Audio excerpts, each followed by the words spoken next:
at that experience. Look at that feeling. Be with not just the idea, not just the story that you're kind of going through, but the real intimate, the real direct experience of what's happening right now. Touching that, connecting with that as fully as you are able to, being with that.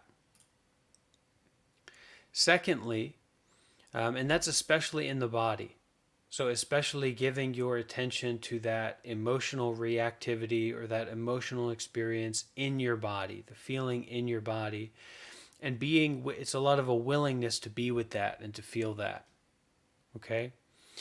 And the other aspect, the other dimension that you can bring into dealing with anger is to invite the opposite. Even in the midst of this anger, even in the midst of this uncomfortableness, you invite compassion, you invite understanding, you invite a gentleness, a loving kindness to this situation, to this person, and you kind of practice that. You put that forth. You exercise that compassion, that willingness to wish for the kindness towards that person, or the gentleness, or the understanding towards that person.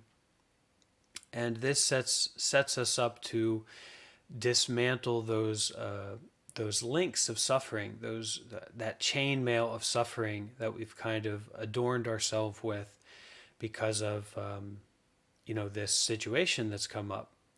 And we get into this cycle because we don't want to take responsibility for the more subtle aspects of our mind.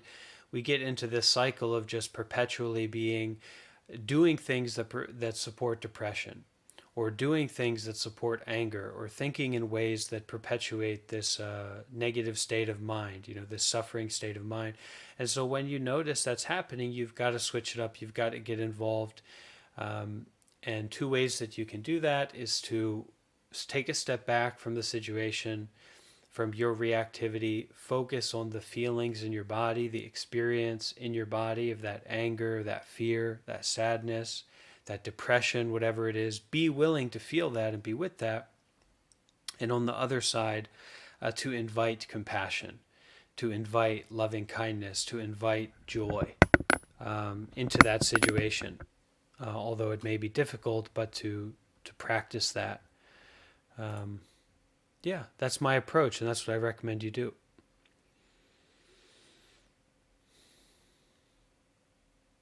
Okay. So we can go to the next question. If we have somebody else here on the stage who hasn't asked a question yet, you're welcome to ask.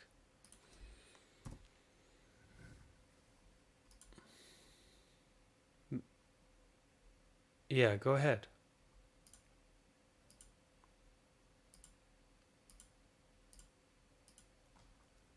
Just listening here to all of those beautiful things you said.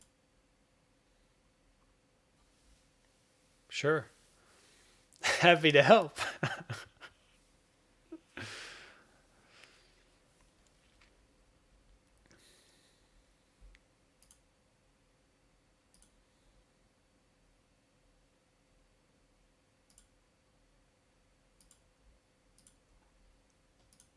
And all of my talents, all of my abilities that I can do, all the things that I planned out to do, and all of my aspirations somehow feel they're like under rubble of accepting new terms, rubble of accepting uh, jobs, to satisfy the basic needs, rubble of maybe agreeing to something, and surrounding myself by someone that I do not enjoy as much, someone that I disagree with. And when it comes to my full prosperity, and yes, this may sound narcissistic or egocentric, but I hope there's a greater term, and for the lack of it, when it comes to the prosperity, I feel like I need to get out of there to climb my way up in order so I can be my fully self. I'm 29-year-old and I feel very lost. What should I do next? And also to add to that, I feel very demotivated, very low energy to start doing anything. And I kind of don't know what to do. Okay. Thank you Yes, for and your I'm sharing. I'm sorry for no, thank you, and I'm sorry for using you here as a free therapist. No, it's okay. I mean, that's a monk's job is to be a free therapist in a lot of situations. You just saved me a couple of thousands of dollars here, but Sure. yeah. So, one of the major things that we, as human beings, need to have in our lives is a meaning. Okay, we need to have something that's meaningful. When you get involved with something that's meaningful in your life, you're immediately enlightened.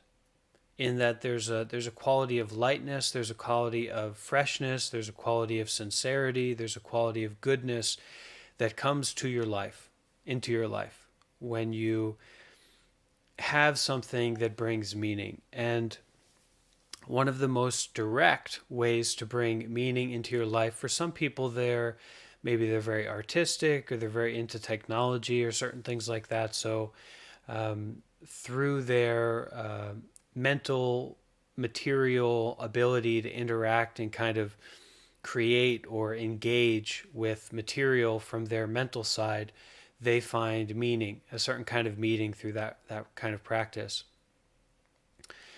But for most people, that's not really accessible. You know, we're not all sculptors, we're not all coders or inspired coders. You know, it's not necessarily something that brings meaning to our lives. So the go-to is to do something to help others, to do something that comes from an intention of bringing benefit. And it's not complicated. Um, if you if you can find something in your environment, or if you can know about someone who maybe you're able to help, and then you bring up that intention, that sincerity to help someone, to bring benefit to someone, and then you act it out, this is something that immediately brings a quality of meaning into our lives, and that quality of freshness and sincerity and depth. So, finding in your life not necessarily how you can get more of what you want, but shifting that focus to how can I use what I have right now to bring benefit to someone else? Or how can I use what I have right now to bring benefit to myself? When you first get started, it's like just like with anything, it's a little bit difficult, but it's not complicated. If you have a room in your house, or your room is messy, from a place of sincerity and like a good intention that you want to help it out, you want to clean it up, you want to do something that's good to help, you clean that room, that's immediately going to help. It's going to bring a sense of meaning into your life. The same with a toilet. The same with someone else's toilet, a public toilet. And the same with going for a walk. You have a good intention. You feel depressed, you feel stuffed up, you feel, you're at a loss.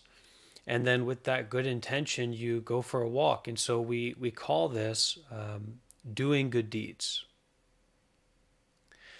Most of us are thinking that it's a common thought that life and the mind and everything is like this puzzle that we have to solve. And we have to solve this puzzle so that we can have pleasure and avoid pain. But that doesn't really work out. It's not possible to only have pleasure and to avoid pain. Or we think that the mission of life is to get as much pleasure as we can and avoid as much pain as we can. But rather than life being a puzzle, it's more a process of acting out good intention and finding that good intention, not relying on something that you can have in the future, or something that you're going to avoid in the past, but finding that good intention here in the present moment with what you already have, and then taking steps to express that, to act that out, and that is doing good deeds. And through the power of doing good deeds, we can bring meaning into our lives. And we can also set ourselves up to begin reducing and letting go of unskillful activities that are swampifying, bogging down our day to day life and how we see ourselves and how we relate to ourselves. So, beginning to de emphasize how do I get what I want and how do I change the situation to be the way that I want it to be, begin to de emphasize that and begin to focus on doing good deeds. So, focusing on the causes rather than the effects. Gotcha. And Thank you so much. I mean, that's a moment to moment way of engaging. And it's as simple as you need it to be. You know, it's as simple as going for a walk from that good intention. It's as simple as calling a family member or calling someone who, you know, you consider that they could use your help or they could use some of your kindness, your compassion.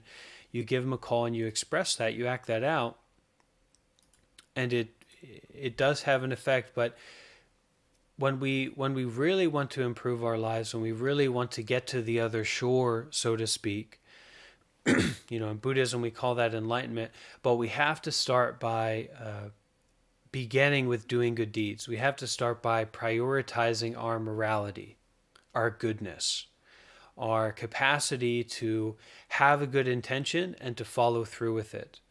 And that also includes moving away from unskillful activities because there's so many things that are very pleasurable but are not good for us. And it's an animalistic framework of mind where we think, okay, this is pleasurable, so this is medicine, or this is pleasurable, so I need to do this more and more. It's just not true. So even though some things are good, we need to let them go. We need to do them less. And even though some things are difficult or not clear, you know, it's not clear how it's going to work out. It's not clear how your good deed is going to fix the problem or help the problem, but you have the good intention. And so you start just doing good deeds more and more. And that is the only thing anyone who's here listening sincerely, that's the only thing you need to take away from this talk is that doing good deeds is the path. It is the way that we start to heal and we start to deal with our complicatedness, our confusionness, our sufferingness, our depression, our anxiety, our constant self fixation. It's not by becoming more selfish and more complicated or, you know, hoping that I get enough money. It's by starting to do good deeds and reduce unskillful activities. thank you. And I don't know what just happened, but you kind of pointed out every sort of my flaw and every problem that I have with, and actually just, shot at the right spot at the right time. Thank you so much for all of your kind words, and thank you so much for doing this. I'm Thank you. truly amazed. Thank you for being here.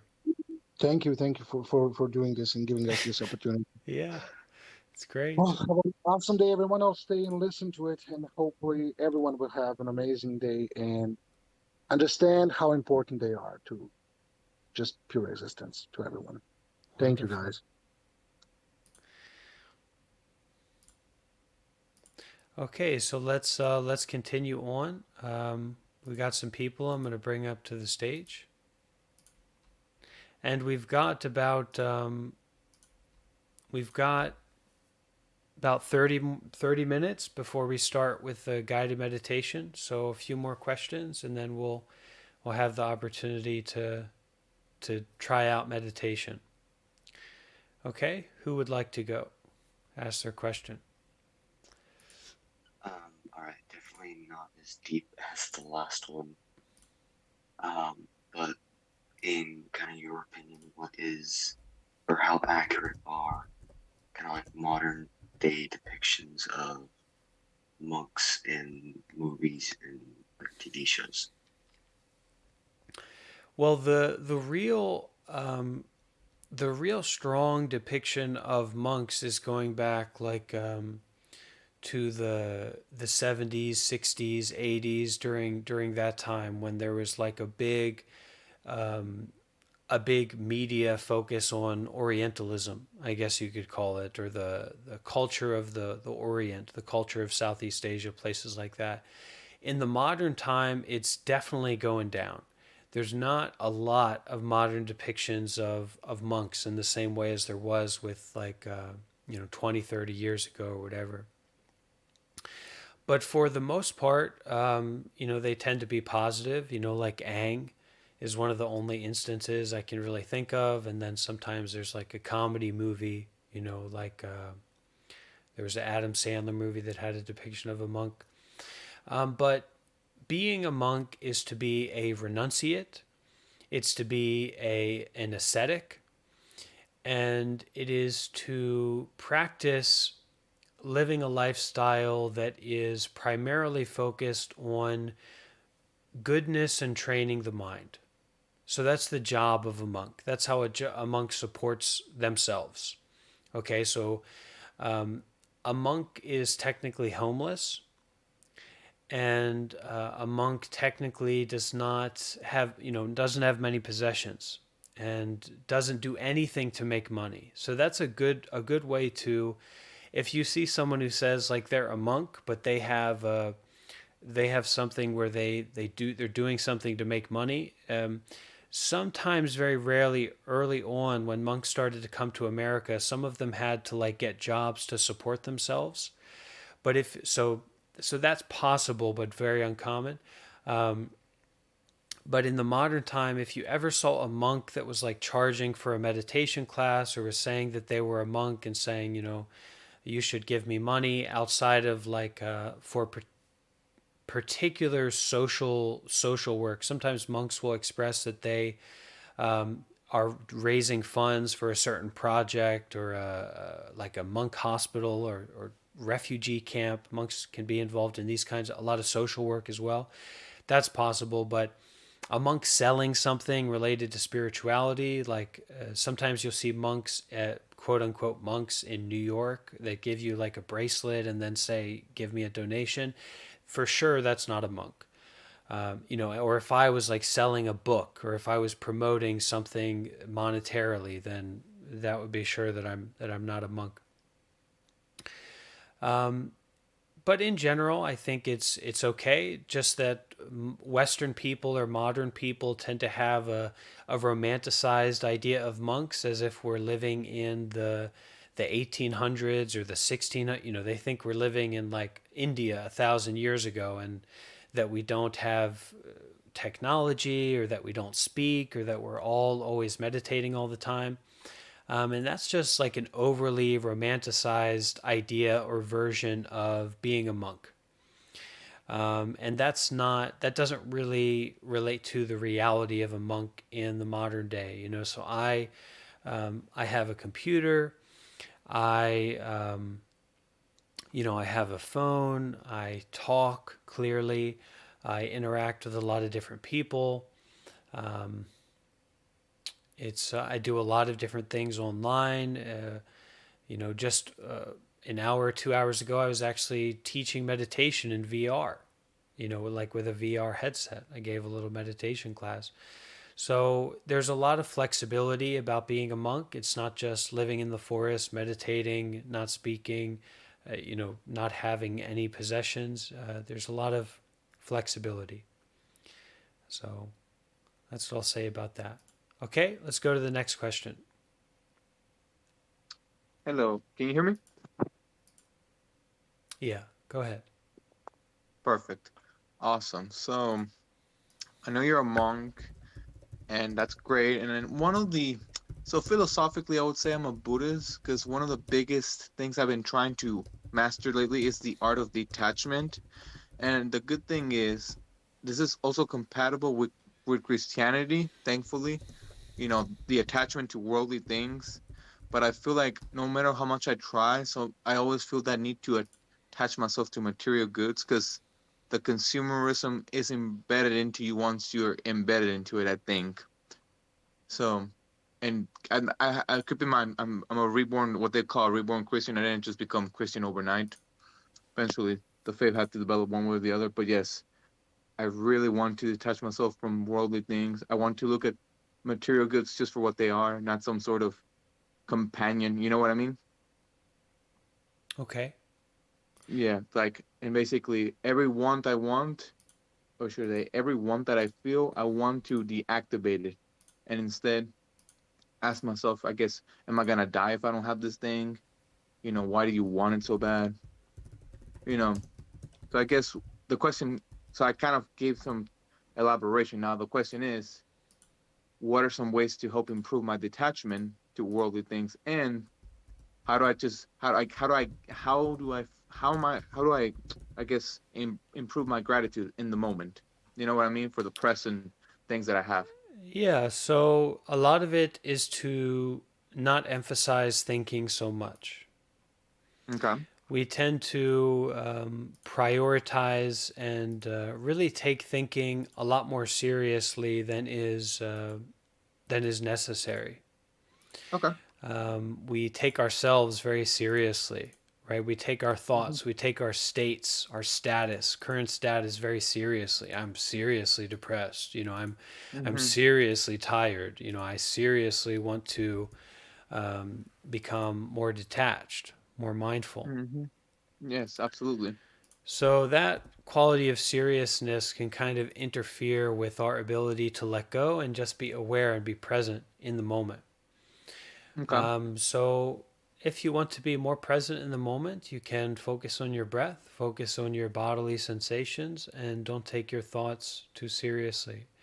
The more that we can generate a quality of Hmm. curiosity and interest in something like the breath, the more that we can detach from our complicated thinking, and eventually, our Hmm. reactivity towards the bodily experience. Hmm. Okay, And so we're going to start the guided meditation period soon, but I do want to. I'm going to post a comment right now on the in the talk, and this comment has a link to the live YouTube stream, so you can take a look at me if you like, and it also has a link to the Discord server. Where some people are going to be joining in for the meditation as well. So if you're interested to see me, you can go to the comments, sort by new, and you'll see the link to the YouTube, and you also see a link to my Discord, and you can join there if you're interested in more meditation stuff like that. All right, let's go to the next question. We just have 15 more minutes till we transition over into guided meditation. Hello, if I may, I think I have a bit of a technical question. I'm writing a paper on meditation in Mahayana Buddhism and Japanese Buddhist schools, and I have been wondering, what do you think are the main differences in meditation styles of different schools of Buddhism? The goal of achieving nirvana is the same. So, what is the difference?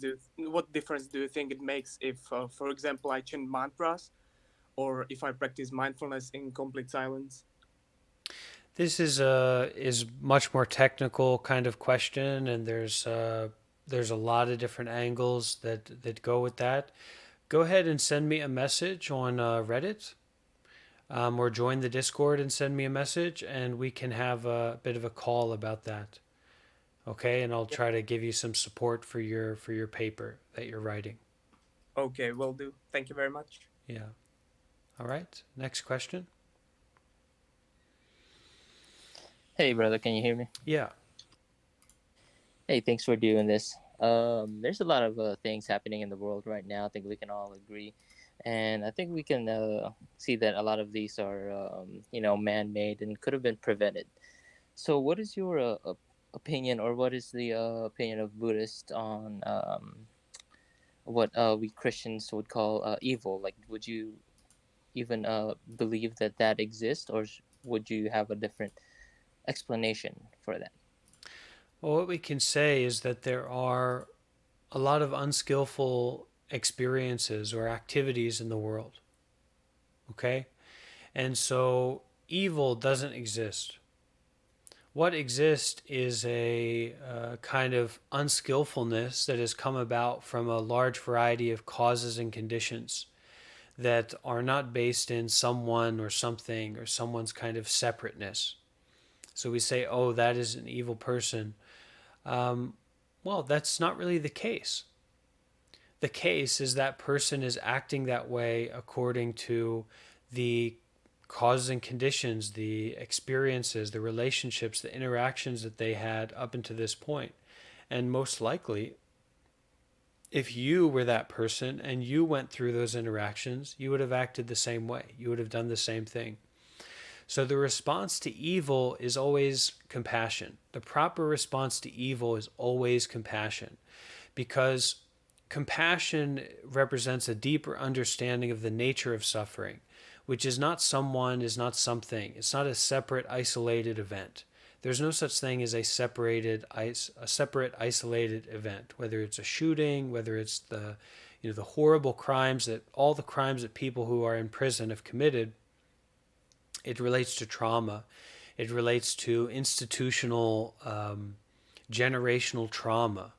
It relates to everything. And so compassion is this ability and this willingness to look at the suffering and to act in a way to relieve that suffering in the most direct and skillful way. And that's a lot deeper than good and bad, right and wrong. It looks to the root causes rather than the effect. But we as a society, especially as a capitalistic, advertisement-based, consumerist-based society, we're always emphasizing the effect. We're always trying to find a certain effect. And when something happens, we always look at it according to the effect rather than the causes that led up to it. So the work of a Buddhist or a practitioner, someone who is working to end suffering, to transform suffering, is to start working with the causes of that suffering rather than, kind of being overwhelmed by the effect that they're currently experiencing or the expression in the world. So for climate change, for example, we don't have big robots to go up and fix the ozone or to change the temperature. We need to address the causes for why the temperature has changed in the way that it has, and we need to change those causes. We need to stop those causes. And it's the same with rape, murder, violence that we can commit to one another as human beings or to the environment. We need to address the causes. We need to address how we are living. And in the case of these people, look back at what led to them acting that way and have compassion for them, because you can be sure that people who do horrible things are in a lot of suffering. And you can even look at yourself and you can consider that when you do things that are unskillful, whether it's a drug or an action or an activity or a relationship, when you do things that are unskillful or that don't take care of yourself, that lead to more suffering, why do you do that? It's a simple answer. You're suffering. And it's not even an evil thing. Is it evil to eat Cinnamon Toast Crunch? No, it's not evil to eat Cinnamon Toast Crunch, but it is very unskillful. It's not healthy stuff. That's bad stuff. That stuff's not good for you, but it's delicious. So why do we eat that stuff, and why do we have chronic overeating, and why do we have chronic playing video games all the time and always trying to be on TikTok or whatever? It's because we're suffering. Why are we addicted to a drug? Why do we get into that thing? It's because we're suffering. So it's even more the case for people who do these serious crimes, these unbelievable things that happen. It's coming from a place of suffering. So rather than try to harm those people or be angry at those people, we need to have compassion for them. Okay? So do we have any final questions before we start to move into our guided meditation, our introduction to meditation? I mean, if it's possible, I'd like to come forward with a question. All right, go ahead. I hope you can hear me clearly. I'm from England. I'm a lorry driver. I've recently broken up with my girlfriend 2 weeks ago. I'm suffering depression and anxiety. Part of the reason that she felt she needed to end the relationship was that I wasn't able to find a passion or a purpose in life to be able to have that growth mindset, and these were things that were a concern for her. Now I'm out of the relationship, I'm now looking at myself and somewhat agree that I lack passion and I lack purpose. And I'm wondering whether the Buddhists know of a way of identifying what it is that brings us joy out of in our lives. I struggle to find that these days. Okay, thank you. So, loss of a relationship is a kind of gift, because we are going to lose everything in that kind of way. You know, you're not going to keep anything. You're not going to keep any experience. You're not going to keep any person. You're not going to keep any aspect of yourself. We're going to lose it all. We're going to lose everything. And that's more for sure than England and tea. You know, that we're going to lose everything. So don't take it as a opportunity to fall into misery or a kind of like constant self-thinking and dreaming. You know, we put ourselves into these dream situations when we have a great loss or a great experience, right? We dream ourselves through it. Don't dream yourself through it. Feel it. And it sounds like that's what you're doing, but really take it as an opportunity to go inward and to feel you, to meet you, you know, to feel that loss, to feel that quality of change, because loss is nature. That's in our nature, to lose. So don't be shy about feeling that and stepping into that. As for finding meaning, I would say it's pretty simple. Start doing good deeds. Start doing things to bring benefit to others. You know, I'm sure that you, with what you already have, you have a great capacity to help other people, to benefit other people, you know, to bring joy to other people. So we find meaning not by becoming more selfish, but actually by becoming less selfish. This willingness to put our selfishness down and kind of step out into the world with a good intention. Not to get an effect, but to do good, to do a good deed, to do a good action. A lot of the times we only can get ourselves to step out into the world because there's some good effect on the other side. You know, oh, there's a bar, there's going to be alcohol there, so I'm going to go out there. But when we know what kind of benefits that has, basically nothing. You know, we're poisoning ourselves. But on the other hand, if you step out into the world from this intentionality of doing good, of creating a good cause, in the same way that like something like alcohol basically has no positive effect, that doing good basically has all positive effects. So finding your way to do good in your life with what you already have, to help, to volunteer. There's a lot of people who need help. There's a lot of good that you can do just by going for a walk in your neighborhood or in a park, you know? And it's not a process of figuring life out. It's a process of showing up to life with a good intentionality. And this is all we got. You know, this present moment is all that we have. We don't know where we're going to be 5 minutes from now, let alone 5 years from now. But we can be sure that whatever we have, we're going to lose. We're going to have to let go of. So take it step by step. Don't overthink it. Don't overcomplicate it. And also enjoy seeing. Enjoy hearing. Enjoy breathing. There are all kinds of avenues for happiness right here and right now that we have. And it's just a matter of being willing to open ourselves up to those. And not fixating on these expectations of happiness or these ideas of happiness that only exist in the future. Okay. So I hope that was helpful, my friend. I appreciate your question. Thank you. I really do appreciate it. I appreciate all the time and effort that you put into these kind of things. It is increasingly difficult to come to terms with loss, but as you say, we're all going to experience it at some point. So we kind of got to either work together to get through it or try and find ways of diverting that feeling. Well, feel it. This is the thing. You got to be willing to feel it. You got to be willing to touch it. I've felt it. I'm not afraid to admit I'm a very sensitive, over-emotional guy. I've shed many a tear over the last few weeks with the loss, and it is so difficult to move my mind on from that. I had so much love for her, and so much. I do have compassion. I do good deeds. I'm not a horrible, nasty guy. I've never hit anyone, hurt anyone, stole from anyone. I don't. That's not my way of life. But it's just still not good enough for some people, I guess. Okay. But okay, Keep it thank up. you ever so much for answering the question. Yeah. Have a good day, guys. You too. All right, everybody. So, Can I ask one more question?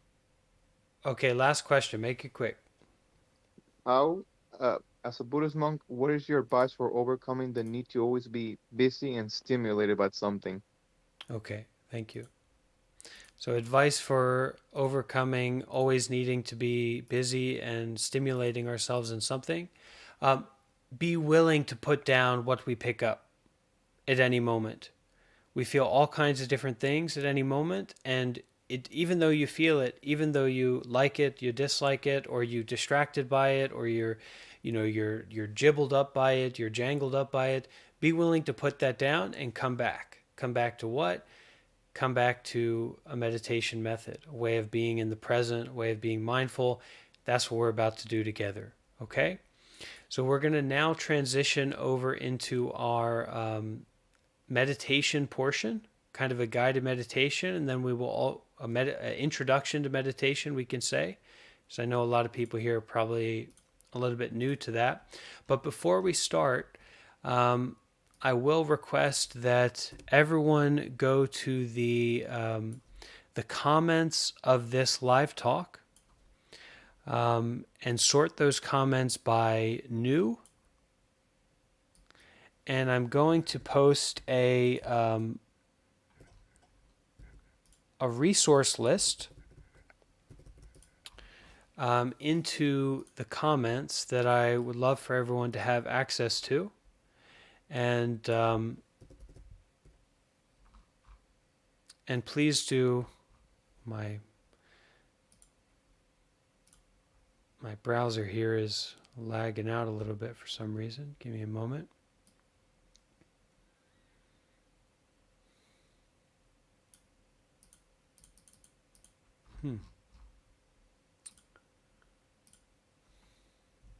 So just a resource list that people can use moving forward if you're interested in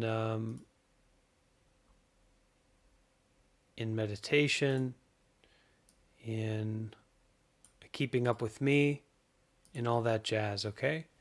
So I'm going to post that in the comments right now and sort by new, and if everyone could update that so it's easy to find, definitely appreciate that for everyone. Okay, it's not letting me comment it for some reason.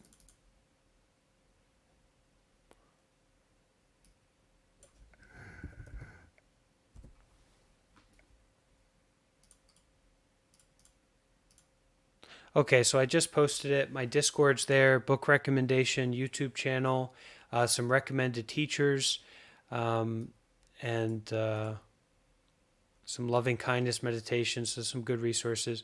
We're now going to switch over to the guided meditation portion, okay? Hello? Can everyone hear me? Hi, Bante, I can hear you. Okay, hi, Moss. Hi, good morning. Or, Yeah. Yes, good morning. Yeah. And hello, Faith and Kit and Christina and TT. Good morning, everyone.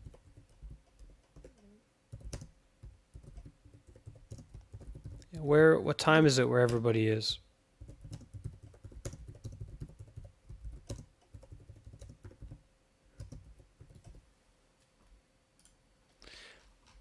And for anyone listening on the Reddit talk, this live meditation is being hosted on Discord as well. So I'm talking to some of the people who are in the Discord room. We've got a big meditation community on Discord, And we have regular group meditation sessions. So if that's something you'll be interested in, then you're very welcome to join us over there. Okay, so what time is it where you are, Moss? It is currently 17 minutes past 10 in the morning. That's a good time. Yeah, it is a good time. It's always a good time. And hello, Kit and Josh and Drac and AJ. Trappist and Brandon.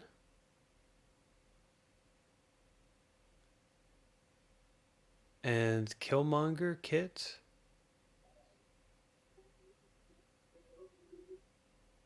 Okay, please mute your mic, Killmonger.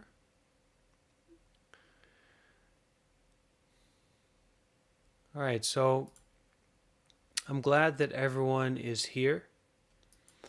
We are coming together for a simple purpose and also a profound and a meaningful purpose. That is the reason that we are gathered together right now, and that is to practice meditation. So why do we practice meditation? Well, most people practice meditation because they want to have some peace in their lives. They want to have some kind of understanding of their mind. They want to have some kind of connection point to reality, to life itself. And certainly life itself isn't our constant thinking. Life itself isn't our constant playing video games or trying to find something that tastes good or find something that looks good or find something that feels good. That's not life itself. That's more our proclivity for desire and our ability to kind of get what we desire, right? So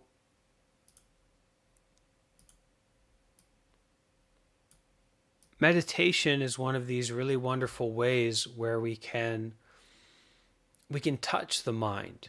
We can touch reality. We can learn about the truth. And it can also be understood that meditation is one of the highest good deeds, one of the best things that we can do to peacify our lives and to wake up, to do something that refreshes us and supports us in living a joyful, peaceful life. So the first step for meditation is that we find our intentionality. Okay, so we have to, it's tough, it's rough, but it's true. We have to have some intention to really practice meditation, whatever that means. And you can just think about it in in whatever way you think about it, that you sit cross-legged and you're astral project, or you have a deep state of peace, or whatever you think meditation is, fine. Let that be what meditation is right now for you, what you think it is. But even before we start practicing meditation, and I'm going to give some more information about what it means to practice meditation, we have to have that intentionality that we actually do want to meditate, whatever that is. And let's say that we do actually want to turn inward. We do actually want to connect with the truth or connect with ourselves in some way. So we can all take a deep breath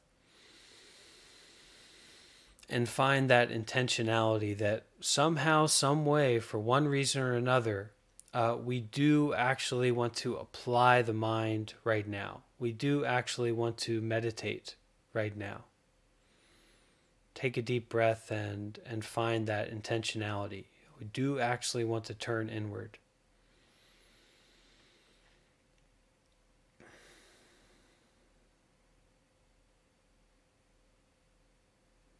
And it may be more of an experience. We kind of experience the feeling of that intentionality rather than some kind of thought form. about, I really want to meditate, this is why. But that feeling of intentionality, that experience of sincerity at this moment. So breathing in deep and feeling that and finding that, great, we're at the right place. So we can start by getting into a meditation position. Okay, we have that intentionality, we have that sincerity, so we get into a meditation position. Ideally, we can sit cross-legged in a comfortable position on the floor with a cushion, or maybe in a lazy boy chair or in a couch or something like that. That's really ideal, at least for me. But we can also have a meditation position of laying down. We can also have a meditation position of standing. We can have a meditation position of sitting in an office chair. Okay? But just sit in a way that is comfortable and stable and relaxed. That's what's really important, is that we take a moment to make sure that our body is comfortable and in a still, stable position to some degree.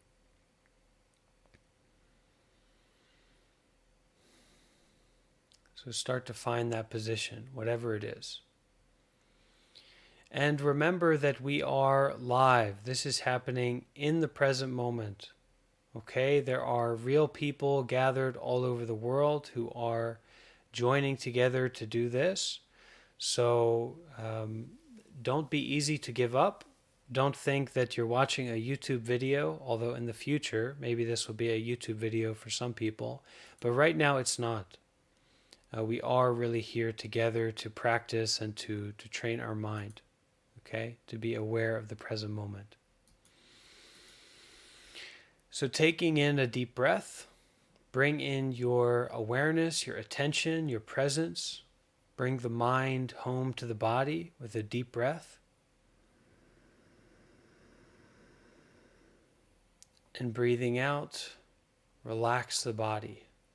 Let the body come to a rest, and any tension or tightness that you're holding on to,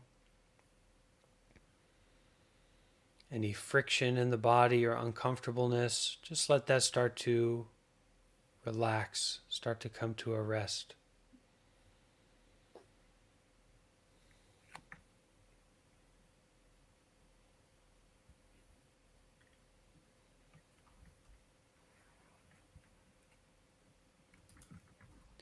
So at this time, we should find ourselves at this moment to be kind of sitting here in a stable and still position, a little bit comfortable, hopefully, a little bit relaxed, hopefully, and kind of not too much is happening, not too much is going on. We just happen to be sitting here somewhat aware, somewhat relaxed, somewhat still, sitting here, and we're here, we're aware, we're in the present. So this is where our meditation method comes in. We have that intentionality, that sincerity. We find ourselves to be in a position, mentally and physically, that is suitable for meditation, in that we're just here. And now we begin to practice our meditation method. Okay, so our meditation method is like our tool for meditating. And I'm sure some people here have heard about different meditation methods. What we're going to practice with today is breathing. So the practice of breathing and being aware. And we'll start that with 2 or 3 deep breaths. Feeling the breath flow in deeply to the body and flow out deeply and fully.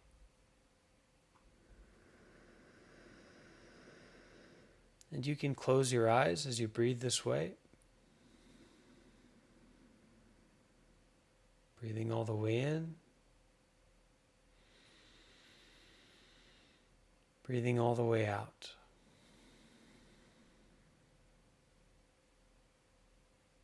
Breathing all the way in and all the way out.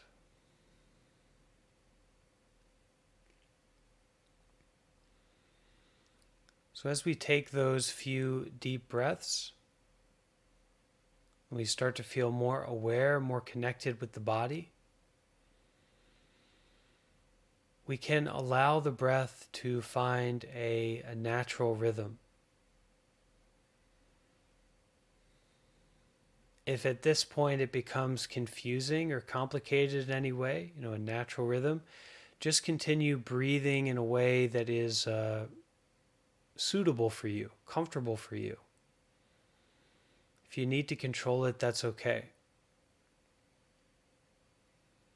But allow the breath to find a simple, natural rhythm of flowing in and flowing out.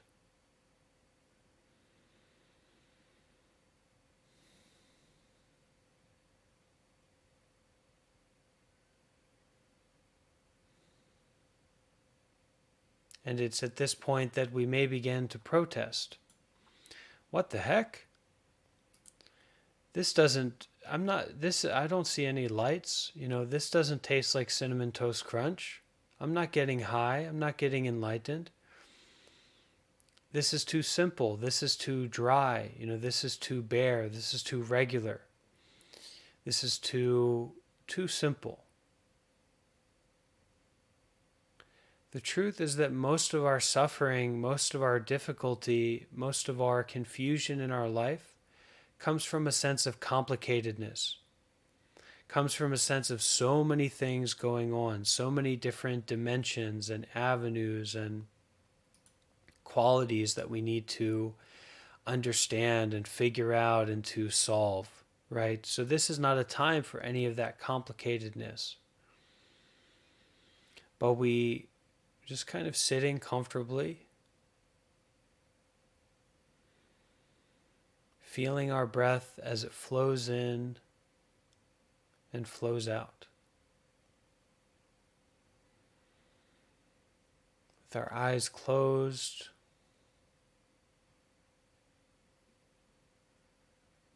as we breathe in and breathe out, the mind is turned around. That is that we're looking inward. We're not looking outside. We're not looking into the future. We're not looking into the past. But we're looking into this present moment. We're turning the mind around to look into the present.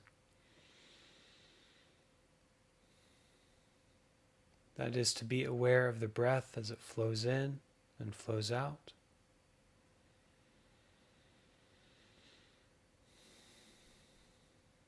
To feel the presence of the whole body at this moment.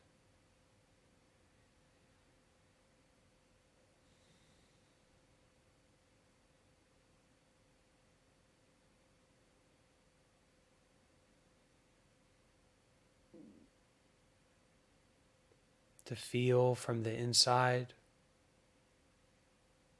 our head as we breathe in and breathe out.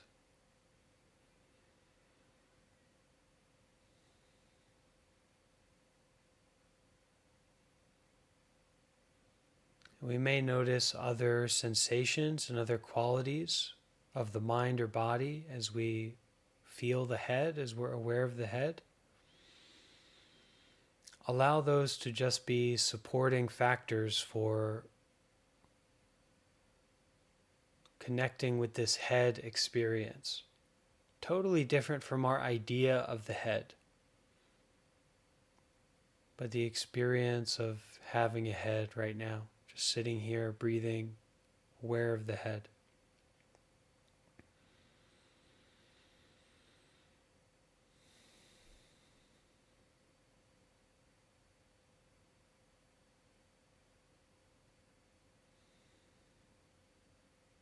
Aware of the face.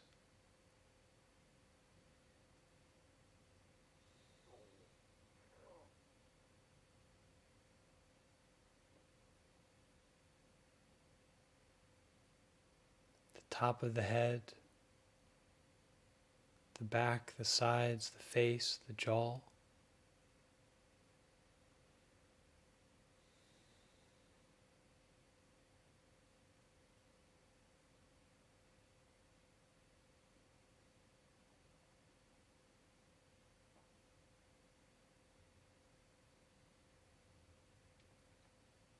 not going anywhere, not doing anything. There's no goal. But just at this moment, breathing and being aware of the head.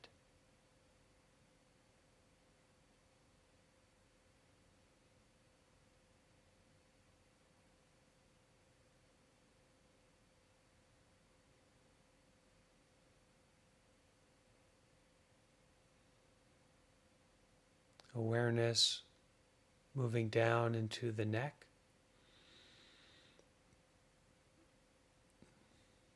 the inside of the neck, feeling the breath flow in, the sides, the front and back of the neck.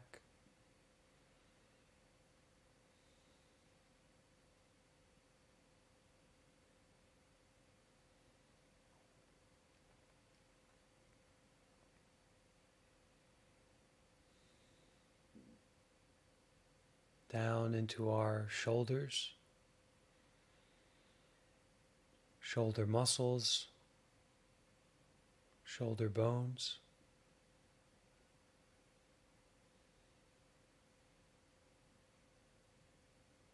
in between our shoulders, the spine, connecting the shoulders to the neck.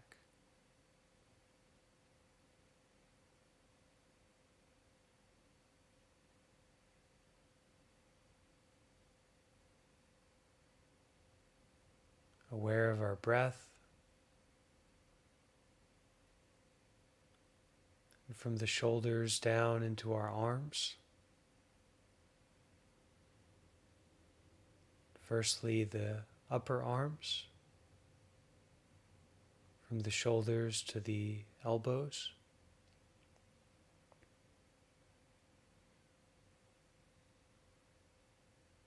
Noticing the bone and the muscle, the skin in our upper arms.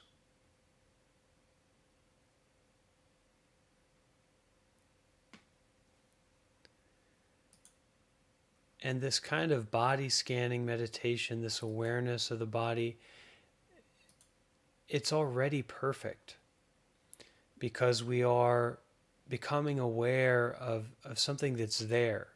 You're not making the skin, you're not making your arms. You don't really have to look for them. Whatever you notice, whatever you are aware of, that's it. That's the experience of your upper arms at this moment, from the shoulders down to the elbows.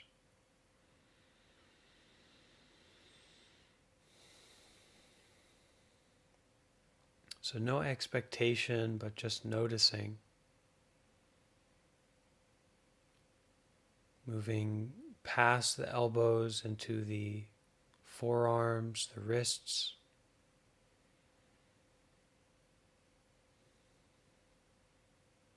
All the way into the hands.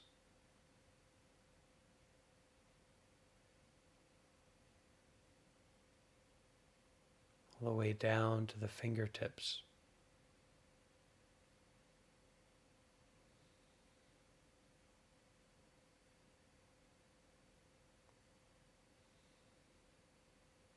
Breathing and being aware of the arms in full. From the fingertips all the way up to the shoulders.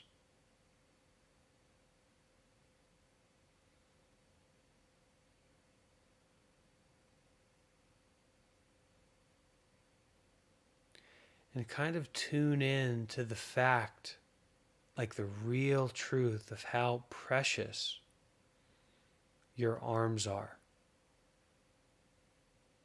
How much you love your arms. How important they are to you. Not your idea about your arms. I mean, couldn't care less. Take away my idea about my arms. But your arms themselves, the experience of your arms right now, how precious, how important these arms are to you. So tune into that. Breathing and feeling the arms from the shoulders down to the hands.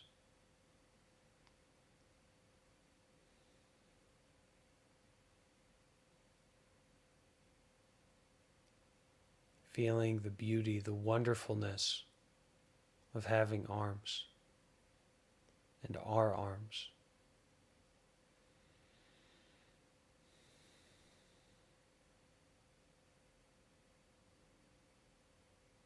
Enjoying the arms.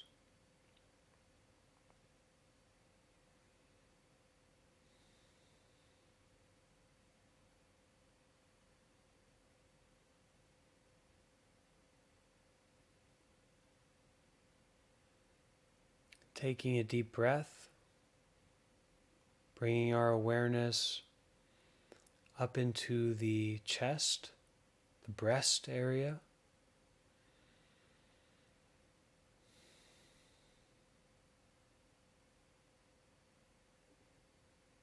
Feeling the breath in the chest. And moving our attention, our awareness into the heart.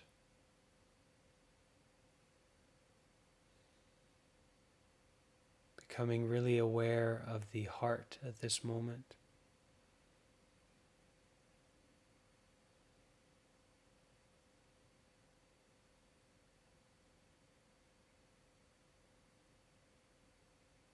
Breathing and giving full attention, full sincerity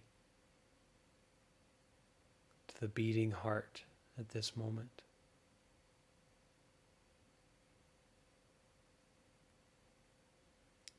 Sometimes we don't feel the heart beating, but we just give our attention to where that heart would be, where that heart is.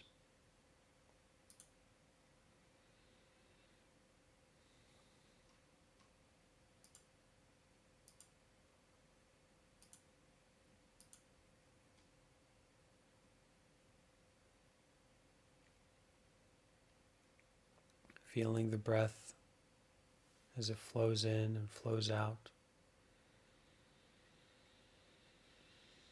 Feeling the heart beating.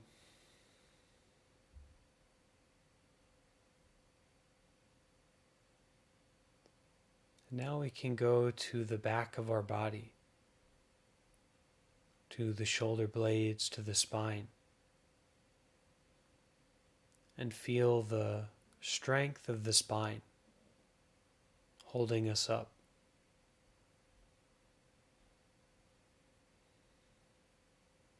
There's a whole skeleton here.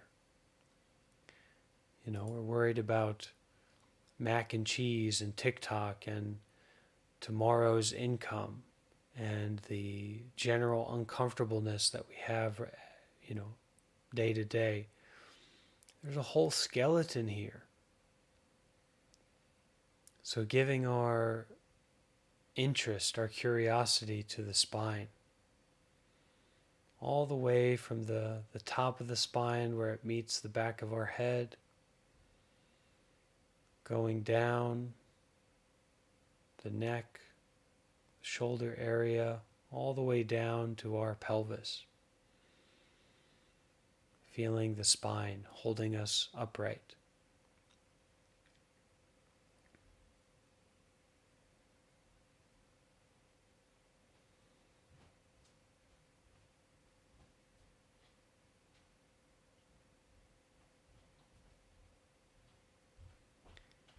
From the spine, we'll move to the sides of our body, into the rib cage, the stomach, and especially our lungs.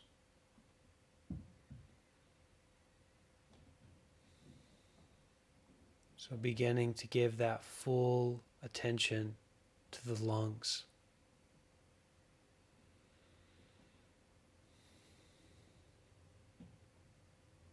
With each breath expanding and deflating.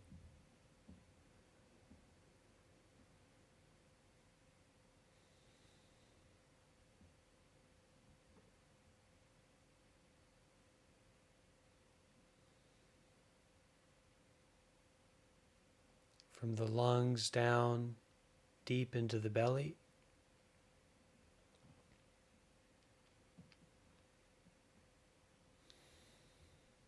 feeling the breath in the belly.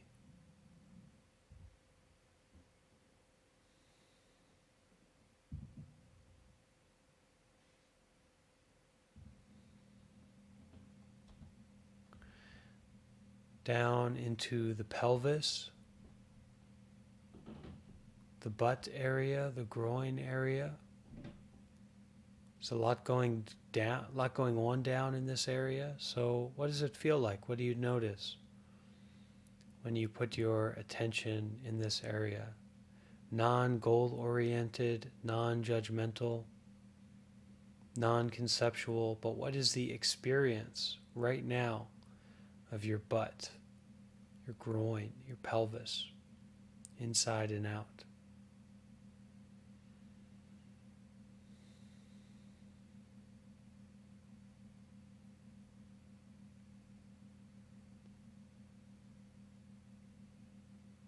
If we are sitting, we can feel the point of contact. We can feel the earth or our cushion or our chair kind of holding us up, meeting our butt, and the body being held up from that position.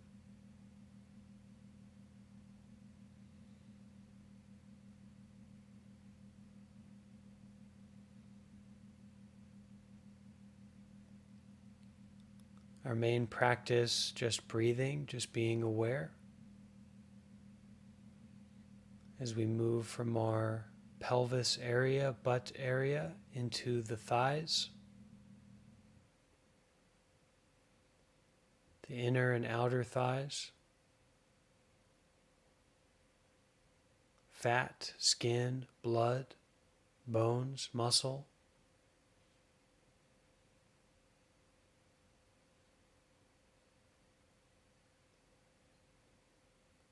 Move from our thighs down into our knees,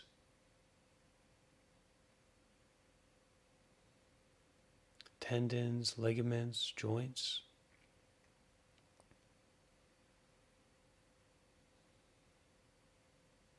Looking closely at our knees.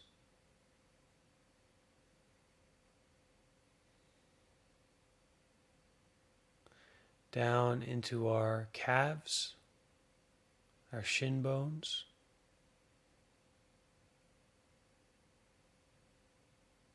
all the way down to our ankles and our feet.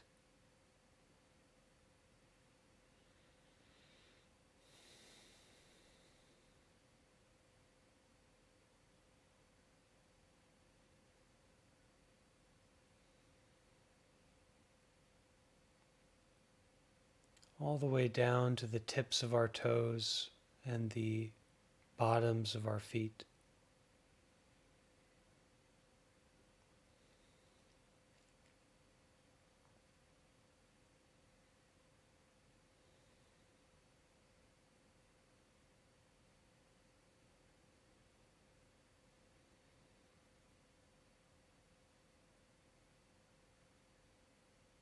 Taking a deep breath, bringing our attention to the tips of our nostrils, the very place where our breath enters into the body through our nostrils.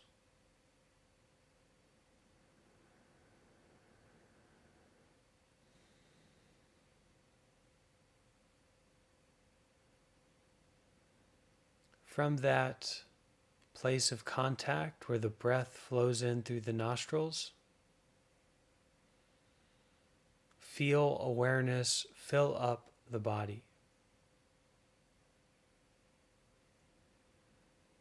With each and every breath, the body becoming more and more full of your awareness, your presence of mind.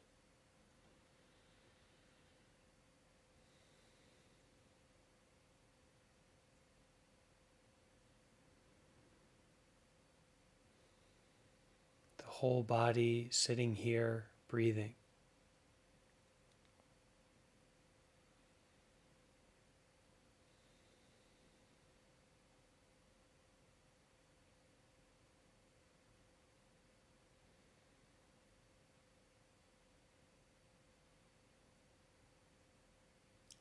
sitting here in this way of no past, no future, but just breathing and being aware of the whole body sitting here at this moment.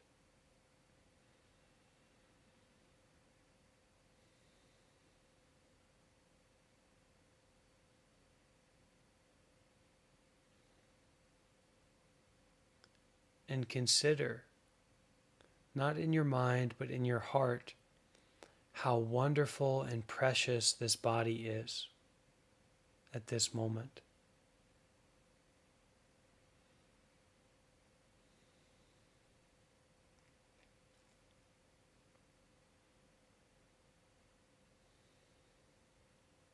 Bring up a feeling of acceptance and appreciation for the whole body sitting here right now.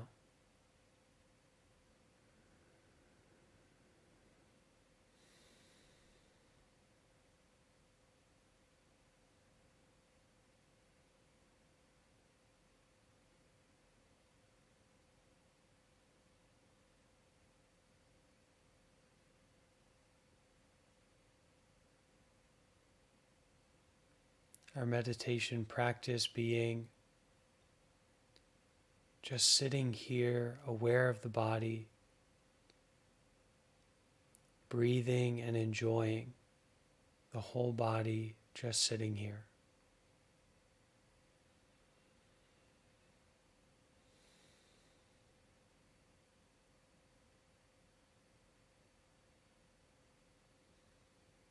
Breathing and fully aware, fully present with what's happening right now.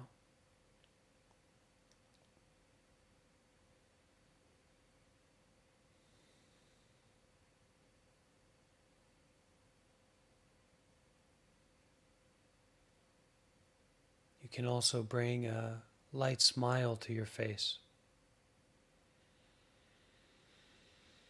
a gentle smile.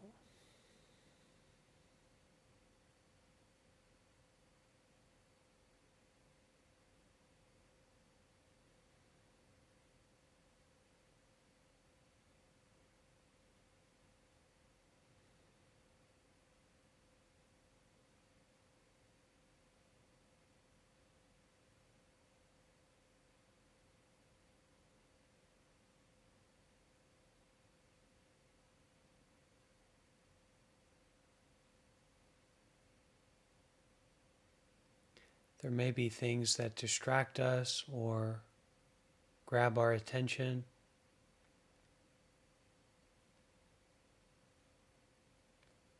Our practice is not to have an empty mind or not get distracted, but instead it's to enjoy being with and coming back to just breathing and being aware of the whole body at this present moment.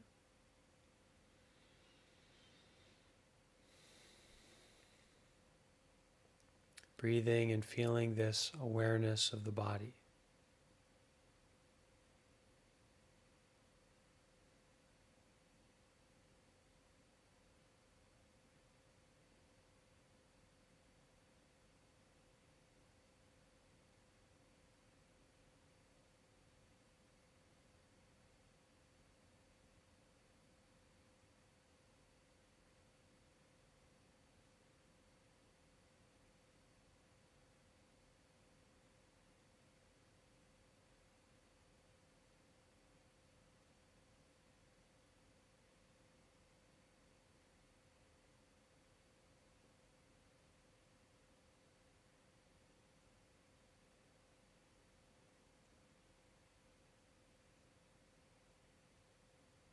Let the breath happen in a natural, uncontrolled way.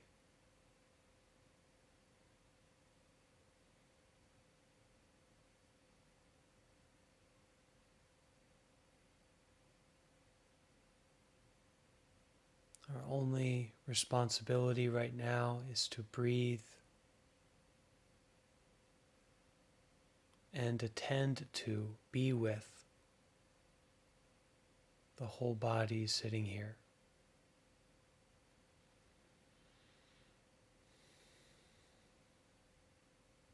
Breathing and being aware.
Don't be shy about immersing yourself in and fully relying on just breathing, just being aware.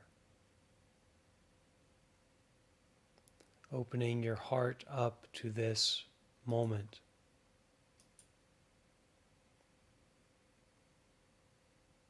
of just breathing, just being aware. And it's okay if we get distracted, we get involved in something, we start to fall asleep and then wake up or something like that. But still, there's this avenue for coming back to this space of just breathing, just being aware.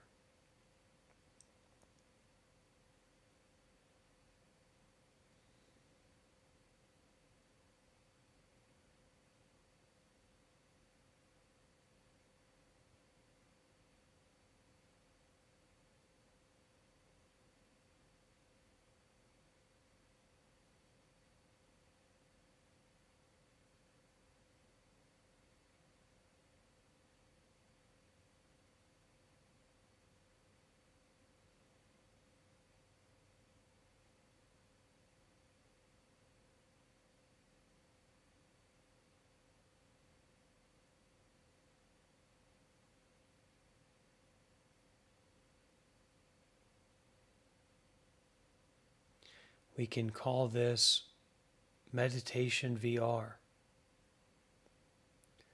You don't need a headset. You don't need a computer. You don't need to buy anything.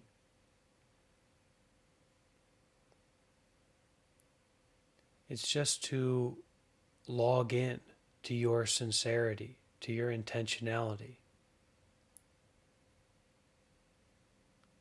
to turn on your sitting in a comfortable and stable position.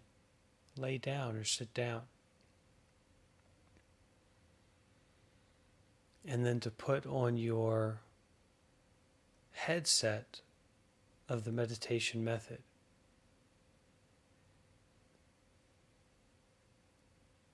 Just following your breath as it flows in and flows out.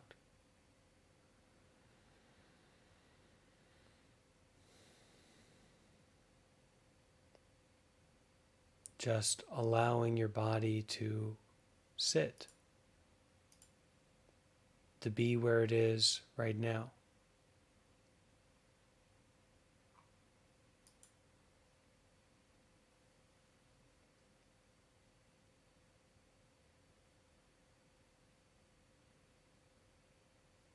Just sitting, just breathing, just being aware.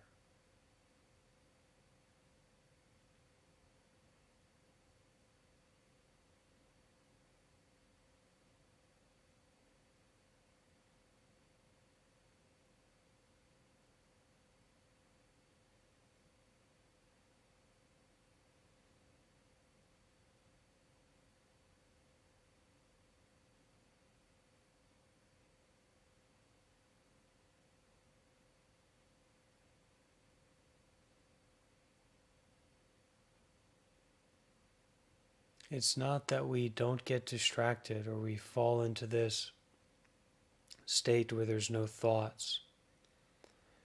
Rather, it's this sincerity, this intentionality, this act of coming back to the meditation method, coming back to the breath, coming back to awareness of the heart, of the body at this moment.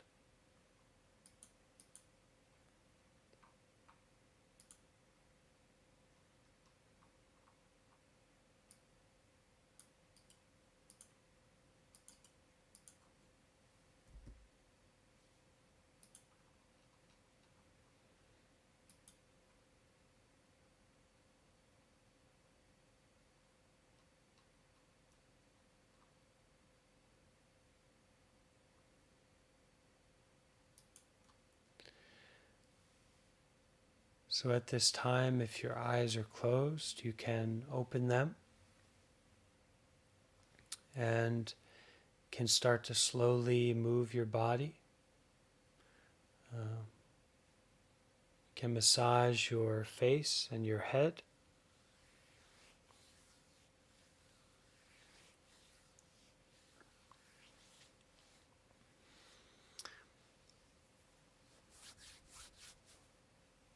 Any areas of your body where you feel a tension or a tightness, you can massage them slowly and gently. You can stretch out mindfully.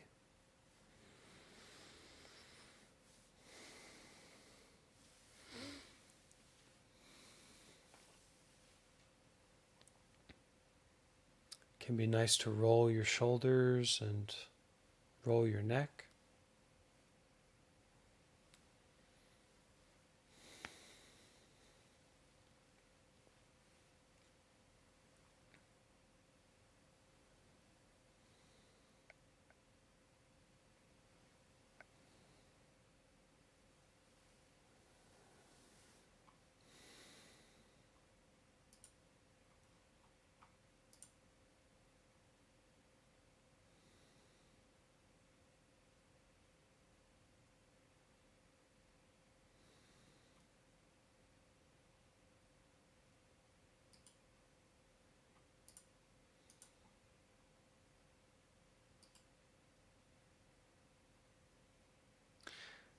Okay, so would anyone like to ask any question?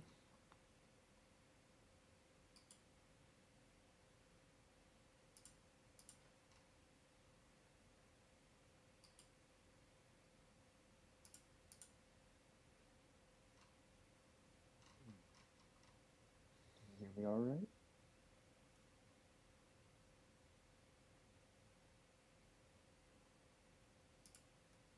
Can you hear me now, Bante? Yeah, I can hear you, Kit. Okay. So, on some of the longer times where I practice meditation, around the hour mark, I'll notice that the my legs will go numb, for example, and sometimes I'm not sure whether I should just get up and stretch or if I just should sit there with it. What do you recommend? Okay, so the question is about when we practice meditation for longer periods of time or a certain amount of time, then we might feel our legs are numb. And, should we get up and stretch out, or should we try to endure and stay with that numbness? It's a little bit of both. Meditation is all about consistency, regularity. And you can meditate when you're stretching, Kit. You can meditate when you are going for a walk. So at the point when your meditation becomes based in conflict or struggle, that's the point when you really want to take a step back and stretch out or get a glass of water or listen to a Dhamma talk, listen to a meditation teaching, something like that, and switch it up. Our meditation should not be a fight, should not be a struggle. It should be a time where we are being present and being intimate with the body and the mind, and especially our meditation method.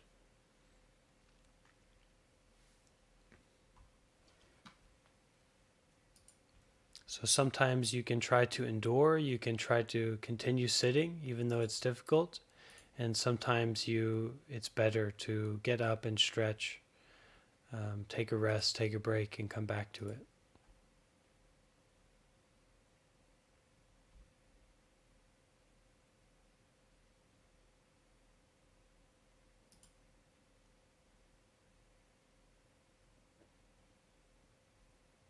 Okay. Anyone else? Have you ever been too sick to meditate? Because today I'm very sick. When you're very sick, that's one of the best times to meditate. So it's good. It's very good to meditate when you're sick. But of course, I've felt times when I've been way too sick and I just couldn't bring myself to meditate. Yeah. But if you can bring yourself to meditate when you're sick, then that's really ideal.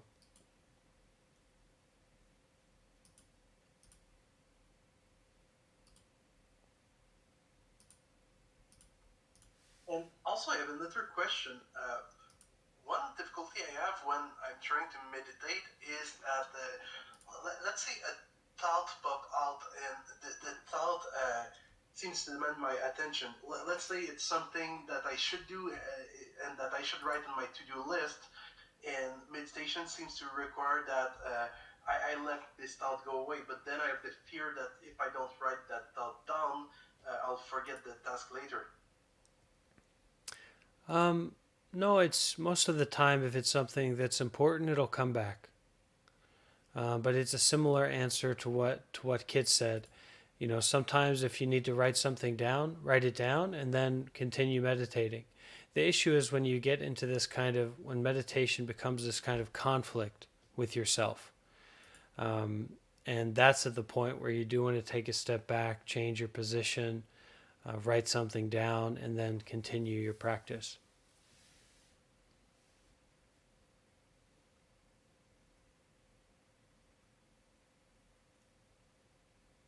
Okay, Paul? Yes, thanks very much for your answer.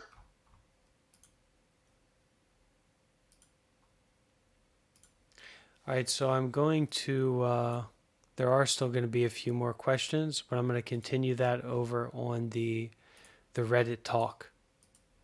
So I post a link to that if you all want to listen to the Reddit talk in the voice text, if you want to hop over there. Or you can watch on YouTube as well. The Reddit talk will be there. All right? But Tom, Kit, Kat, people who I know, Trappist, thank you for joining me. And we'll be having some more meditation sessions soon. So Let's keep up with our practice and support each other on the path, all right? Good to see you both. Yeah. Thank you so much. Have a great night, everyone, or morning. Okay, so we will still continue. Everybody here on Reddit, that was over in my Discord server where we have a meditation community. And so I was answering some questions for the people who joined in the guided meditation over there. But I'll now bring up a whole bunch of people to speak, and you have an opportunity to ask your questions, okay? Also, for anyone who's here, just to kind of reintroduce myself, I am Bante Warpanyo. I am an American Buddhist monk. I became a monk in 2018, and I became a Buddhist and a meditator in 2015 when I began to live at a meditation center, a Buddhist meditation center in New Mexico. So I've been doing this for quite a few years, mostly living in Southeast Asia. And I like to live over in Buddhist countries, but currently I'm in America.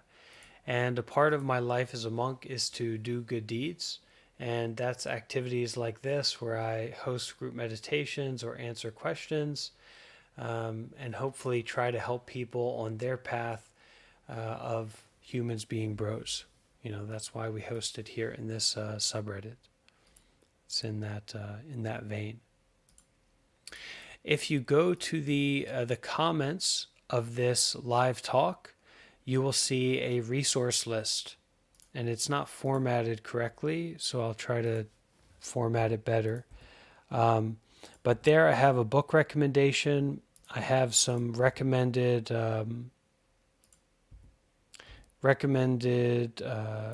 guided meditations, loving kindness meditations, recommended teachers, and it's a lot of really good stuff there that you can use to support you if you're interested in getting into meditation or Buddhist philosophy, anything like that.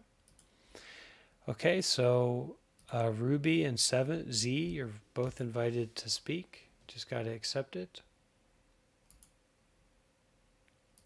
And let's go ahead with Pablo. Pablo, you have a question?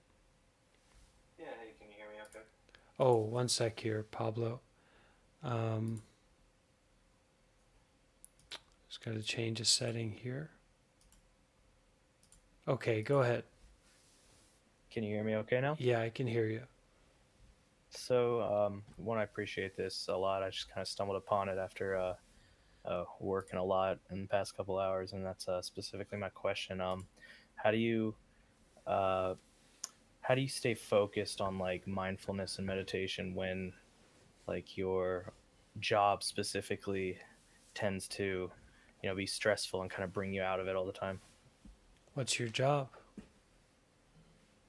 I do software engineering, Okay. so a lot of writing code and just looking at code all day, and I feel like it's like the complete opposite of being mindful of like yourself and your body and your thoughts. So it's taking those breaks in that kind of situation. It's taking that 1 minute.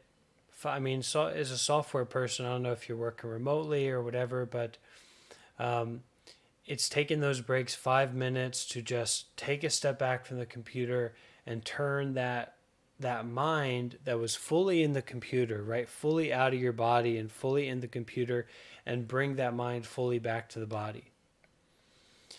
So taking that step back from the computer, taking a few deep breaths, bringing the mind home to the body, and with your eyes closed, just spending those few moments, few minutes to fully connect with the body, the whole body, the heart, the lungs, the arms, the head, the legs, even doing a stretching period, a short stretching period. But to support that, you got to have some good resources. Do you know anything about meditation, or have you come across any of that stuff? So a few years ago, I had a therapist who was really helpful in um, kind of teaching me mindfulness. Taught me something called Be This, which is focusing on your breathing, acknowledging emotions, touch, hearing, intentional stretching, and what you see. So that's kind of like a quick, acronym I can go through Yeah. and kind of bring myself back, I guess. Yeah, that's good. That's okay. Um, so this is the deal for people like you and me who have stressful situations in our lives, and we have difficulty in our lives at different periods of time, right? And we have an intention to deal with that, to manage that, to reduce that, to make that stress and that suffering to be more peacified, more resolved. And we also have this understanding that there's a capacity to do that. That's actually something that is within our power to do, and there are certain ways that we can do that. Meditation, different stuff like that. So if you're in that position, it's important to have very good resources. And if you want to be skillful in doing that, in acting that out, that good intention, you have to follow up with those resources. So right here in the comments of this post, I have a book recommendation here. It's not my book, but it is a book recommendation. And I don't know if do you read? Have you read? Do you read? If you don't, it's Um, okay. yeah, I tend to kind of read in like a small form factors at a time, Well, like reading this is a good articles. book for that. This is a good book for that. But anyway, Awesome. this resource list here is what I'm pointing you to, because your therapist, sounds like a nice person, but there are experience levels to something like meditation and to teachings about training our mind and dealing with suffering and developing skillful techniques for being mindful, for practicing meditation, for taking a step back from that absorption in an activity that is especially stressful. There are levels to that. And so the way to think about it, this is the way that I think about it, and I like to explain it, is that we all know about the degrees of physical development. Okay, so we know that there are bodybuilders out there or power lifters out there who can lift up unbelievable amounts of weight, right? They've got unbelievably big muscles, they're unbelievably strong. We know the human body can be trained in that way. Or how skillful certain people can be at basketball. LeBron James, Kobe Bryant, Michael Jordan, whatever. There's this upper echelon of skillfulness in playing basketball, right? We understand that, we know that. If you want to be good at basketball, to connect with those people, to watch those people, to listen to those people is a gold mine. And no one here is confused about that. There's no debate about that. When it comes to meditation and when it comes to training the mind and this ability to deal with suffering and transform suffering, there are elite level people out there. And this is a part of humanness. This is a part of our humanity, is that we have a capacity to be incredibly skillful at basketball.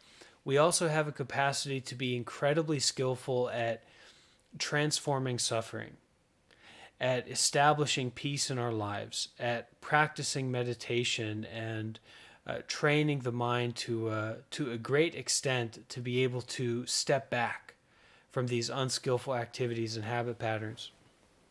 And so if you want to be skillful at that, if you want to develop in that, you should to connect with these kind of advanced, skillful people.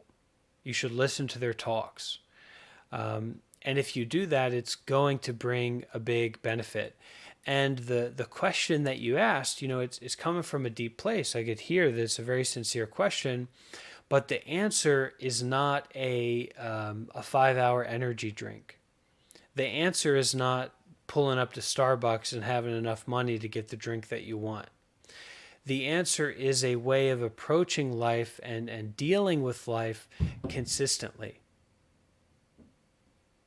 So that's how you need to approach it if you actually want to deal with that situation and transform that situation. And you can, you definitely can, but you've got to get involved. And one of the best ways to get involved is to listen to talks or to read someone like Ajahn Brahm, someone like Thich Nhat Hanh. Check out some of these guided meditations and start to get involved with it to the extent that you can. So that's what I would recommend. And you can also keep up with me. I have a Discord community where I host group meditations, and that could also be a support as well. But it's really a way to invest and get involved with your life. And this is some of the best resources out there. Ajahn Brahm, Thich Nhat Hanh. If Google is having wants to teach meditation to their people, if Jeffrey Bezos wants to learn meditation, he's going to Ajahn Brahm. He's going to Thich Nhat Hanh and people in this realm. And anyone who's sincerely interested in getting in touch with resources, you can send me a message here on Reddit, or you can just look up these teachers, Ajahn Brahm, Thich Nhat Hanh, Sharon Salzberg, especially for loving kindness, and listen. We've got to eat some humble pie.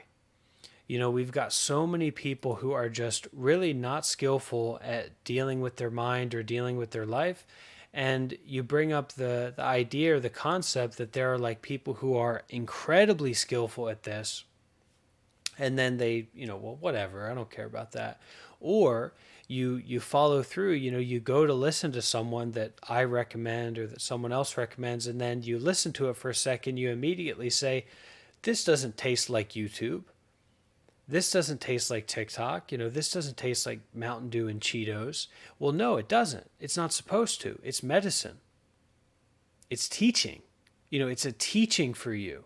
And the level that these people are on in terms of peace and happiness and joy and freedom and compassion is way beyond what you can imagine. It's like you being on the court with LeBron James. So first of all, you're going to be humbled. And first of all, you're going to say, well, I'm not this isn't a middle schooler I'm playing basketball with. This is crazy. So you got to listen to these talks. You got to listen to these teachings. And it can have a really powerful effect in your life, especially Ajahn Brahm, Thich Nhat Hanh, these two teachers, and especially Ajahn Brahm, because he's a very good teacher. Okay? Yeah, I really appreciate that. You really hit the nail on the head. With going to get caffeine doesn't, not the answer, because that's been something I've really depended on, and I haven't really thought outside of that. I've been struggling with burnout long term, and my current, this is the stuff. This is the stuff you got to get involved with. I'm telling you, because this is who Google's going to bring in. I mean, this is who Jeffrey Bezos is going to bring in. So with the power of YouTube and the internet, you're able to get access to these kinds of people, and it's heavy duty stuff. When you're driving to work, when you're going to sleep at night, when you're doing this, you're doing that. If you play these talks, even if you can't give your full attention to it, it can really change your perspective, because it's just like you have a certain ability of dealing with your mind. Okay, you have a certain ability of being on the court with yourself where you feel comfortable. You feel you can manage it in general, right? You're on the court, you're on the basketball court of your mind with yourself, and you have a certain degree of confidence about that and a certain standard that you've set for yourself, because you can do this and you can do that, you can manage things. But once LeBron gets on that court, a whole different dimension for the capacity that you have, that human beings have, opens up, and immediately you're absorbing, you're learning, you're developing. And so it's the same when you go to YouTube. Literally what I'm saying, you go to YouTube and you search for Ajahn Brahm burnout. I mean, I'll search for it right now and I'll post a link to it. Ajahn Brahm burnout. Let me see here, burnout. And you find a link right here, dealing with tiredness, emotional exhaustion. Grant yourself a moment. This is high level stuff. This is LeBron James level stuff, Evenings. and if you listen to it, if you open up to it, you'll see that immediately. You'll see that this is something that you just didn't know about, and now you do. Um, so I'm gonna. Do you see the comment I posted with the resource list On Reddit or Discord? on Reddit? In the comments of Reddit. I think I'll have to sort maybe by new. No, it should be the top one Let's see. or the best one. Yes. Everybody Yep, I see. update that. Yeah, everybody update that so it's easy for people to see. That's awesome. I really appreciate that. Yeah. Um, I need to. So may I add something? I need to make that resource list a little bit more clear. But anyway, the main barrier for you getting development or the wealth from this is your real sincerity to follow through, and to get involved. And if you can do that, then you'll make some progress for sure. Okay. Well, thanks a lot. You're welcome. I really appreciate that. Anytime you reach out, anytime here on Reddit or Discord or wherever, you can follow up with me. Hi, sir. Good afternoon. Who's this speaking? Sir, it's Shri Shivai. Okay, what's your question, Shri? Sir, actually, I'm also watching you from long time regarding meditation. So, sir, my question was whether I'm doing meditation in a right way, because when I meditate, I just breathe, I just control my breathe, and I just try to look upon my breathe, because my major concern behind meditation is to be in present, because I do hamper a lot in past and in future. Especially I think a lot about future, and that's the reason I become restless very very soon. So I break out my focus and my things and my all the things studies, because I'm a student. So I lose out my focus very soon, and also I'm infatuated very soon with the people around me, and they become a kind of distraction for me after a while when I interact with them. So, sir, this is the reason why I have been meditating from last 2 years, but I am not sure whether I'm doing it in a right way, because I cannot see the results out of the meditation process that I am going through. So, sir, can you advise me on this? Well, I don't know so much about your meditation practice, but what you should do is listen to Dharma talks. Okay, so I posted some in the resource list of the comments. Listen to talks by Ajahn Brahm. Listen to talks by Thich Nhat Hanh. The effects of meditation, if you're doing it right, is that you will be cultivating more wholesome mind states, more peaceful mind states, more open-hearted mind states, more resilient mind states. And if you're not doing it correctly, then you won't be developing those mind states. You might be getting more stressed, more confused, or no effect at all. So try to listen to those talks, and it's actually one of the best things that we can do is listen to talks from skillful teachers, people like Thich Nhat Hanh, people like Ajahn Brahm. You just search on YouTube and you'll find many, many, many talks, from them. And to the degree that you are interested to get involved with this stuff and have access to more resources, more variety of resources, you can send me a message and I'll support you to get access to those. But listening to guided meditations from well-known advisors is ideal. And you can also, on my YouTube channel, I have a bunch of guided meditations, and you can follow along with those as well. Okay? Yes, sir. Sir, one more thing. Sir, what should be the ideal duration? Because since I am a student, so I need to devote a lot of my hours, of my day hours into study and Okay. work. So, what should be the ideal duration to meditate in order to see the results in the long run? Okay. Thank you, Sri Shive. So there's no ideal time to meditate. It's always consistency over intensity. It's finding a way to bring the practice into your normal everyday life. That is really the practice. Intensity is not important. Doing meditation for long periods of time is not important. It's all about bringing a meditative approach into your normal, everyday, ordinary life. That's really the practice. Okay? All right, who's next with a question?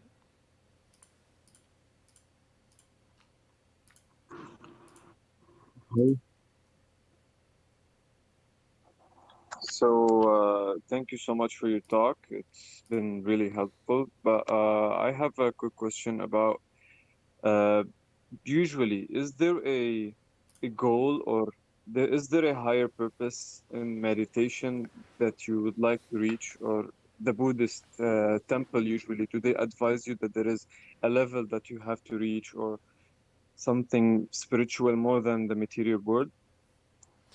Um, Peace.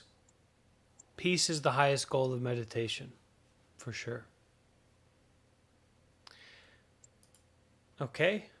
And also to abandon, to reduce our kind of selfishly motivated way of being in the world that tends to harm ourselves or harm other people.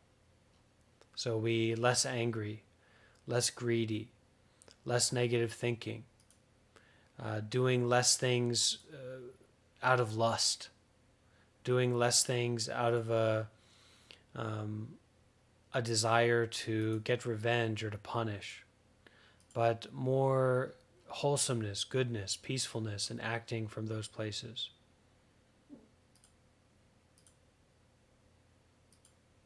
Okay, next question. Thank you so much. Hello, I would like to ask about balance between evil and good. I always struggle to balance these things. That is my question, if that's clear enough. Sure, it's clear. If you do good deeds, there will be a good effect. If you do bad deeds, there will be a bad effect. So the practice of balance is to do more skillful activities and to do less unskillful activities. That is the practice of balance. Okay, next question. Hi, good morning from New York. My question is that I started meditating not too long ago, and since then, whenever I go to sleep, I get pulled into like another realm. Is that something that's normal, quote unquote? Having dreams is really normal, yeah, it is. And whether it's another realm or whether it's a dream or whether it's this or whether it's that is not so important. What's more important is that you are aware of what's happening now,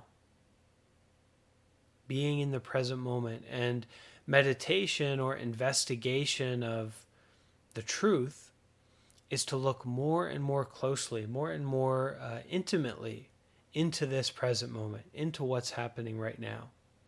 And I think that's where you'll find the answers to whatever question you might have about this state or this experience in the present moment. Thank you. Welcome. Okay, next person.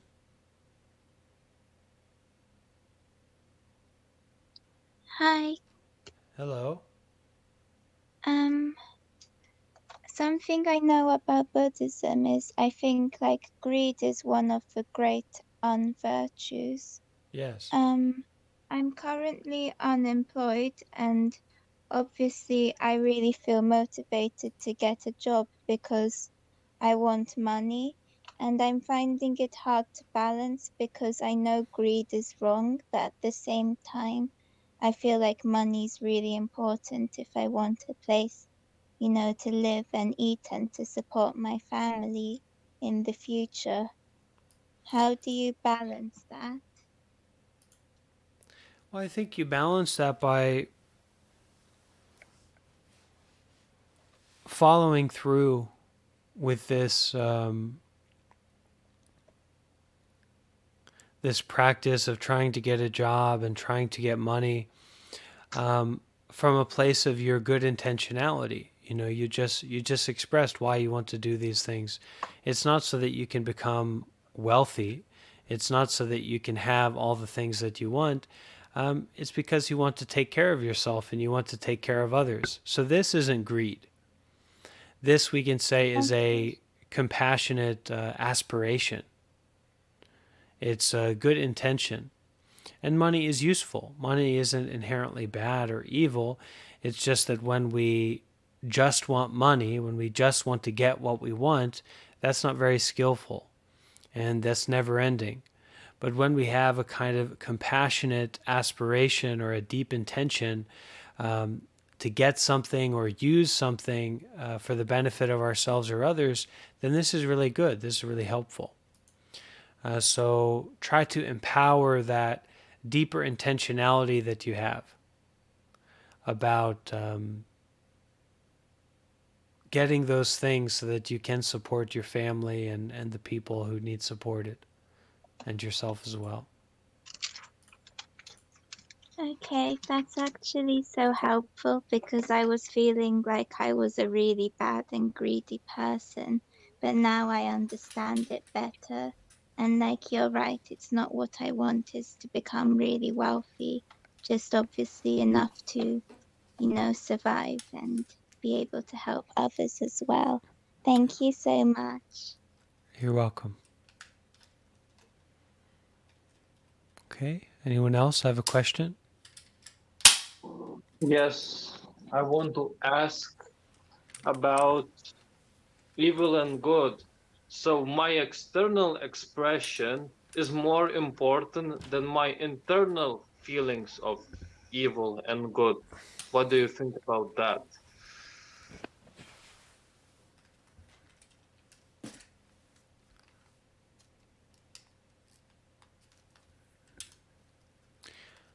I don't think anything about that. A little bit too intellectual for me. Does anyone else have a question? Hi, yes. Can you hear me? Yeah.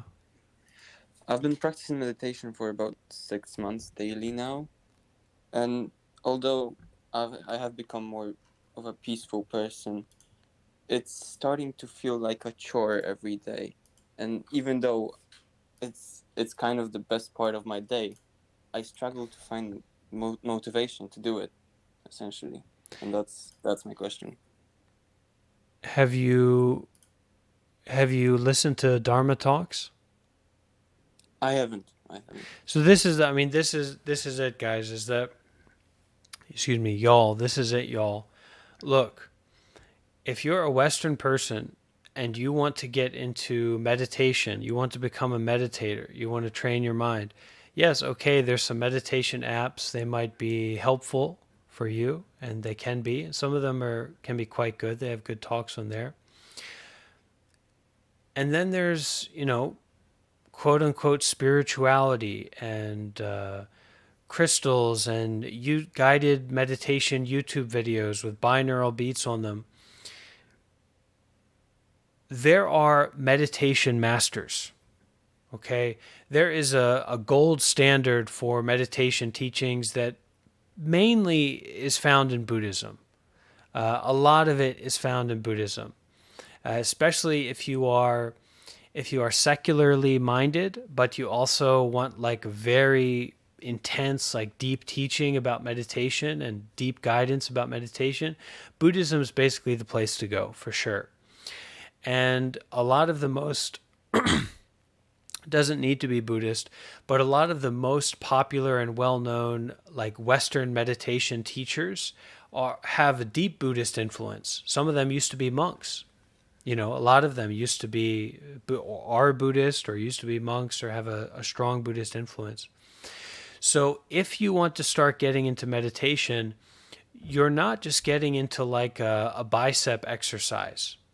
You're getting into starting to walk the path of knowing about the truth about the nature of your mind, and by extension, the nature of reality. Okay, this is what meditation is really about. It's about the truth. training the mind in concentration and relaxation, yes, sure, that's an aspect of it. But meditation is really about getting to know the truth. And if you're doing that, you don't do it alone. Okay, in Buddhism, we have something called the three jewels. That is the Buddha, the Dharma, and the Sangha. Okay, so the Buddha kind of represents, represents the historical Buddha, but it also represents enlightenment.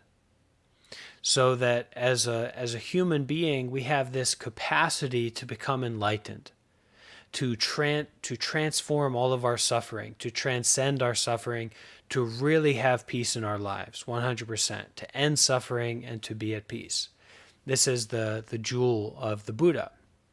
Okay, and we can say we all have a Buddha nature. We have this ability to transform suffering, to transcend suffering, and that's what the Buddha represents. The historical Buddha represents this this ability and this actual action of waking up, becoming enlightened. Secondly, we have the Sangha. Okay, so the Sangha is the Buddha, the community of well-minded practitioners. That is that there are not only other people who meditate, although that is very helpful to be around other people who meditate, but there are other people who have developed themselves in meditation. So you're saying, well, I've kind of been meditating for 6 months, but I don't really know what's going on. There are people who have been meditating for 10, 20, 30 years. The Sangha is to this jewel, this precious treasure of being with other practitioners, well-minded meditation practitioners, people on the path, people who are, ideally a little bit farther along than you are. That's the Sangha. That's a community of well-minded practitioners. And finally, we have the Dharma or the Dhamma. This is the teachings of the Buddha, or this is the teachings of the truth. The teachings about the nature of the mind. None of this has anything to do with like what Western people think about religion or what Western people think about God or anything like that. This is not what the Dhamma or the truth is talking about. It's talking about skillful, direct teachings about the nature of the mind, training the mind, and the insights, the deeper understandings that come about when we do develop the mind and when we do train the mind. So if we get onto this path, we have to take advantage of all these treasures. This ability, that we have to have a certain degree of trust and understanding that we have this ability to wake up. We have this ability to wake up from the dream of our lives. There are a community of practitioners that we can rely on, and we can be a part of a community, and that supports us on the path. And then finally, that there are teachings. You're not just looking on YouTube for guided meditation or, searching on Android for meditation. This stuff has been going on for thousands of years. This path of meditation, this path of awakening, this path of understanding about the nature of reality. And it's not spiritual stuff. It's in many ways, it's more secular than secular stuff, because it's gone to a more scientific aspect of the mind that's not so convoluted and self-fixated, but is really aware and concentrated and direct. So we have to, if we want to make progress, real progress on the meditation path or in the path of knowing about the truth, we need to connect with a teacher. We need to connect with a community. And we need to connect with the teachings. And so for that person who was giving me that information about your path, you need to start listening to Dharma talks, period. That's what you have to start doing. You need to start, it doesn't need to be Buddhist, but I would recommend some monks who have very good talks. They're very skillful. You need to start listening to these talks and really learn about the path that you're on. Learn about meditation. Learn about how to go about this from a very deep place. And if you do that, it's going to totally advance your path. And if you're really serious about it, then, this is the wake-up call that you needed. This is the direction that you needed. Okay? Lovely. Thank you so much. Yeah. Also, wanted to say that today's session was one of the best ones I had in a while. So thank you for that as well. Okay. In the comments of this post, the top comment should be a resource list. My Discord server is there.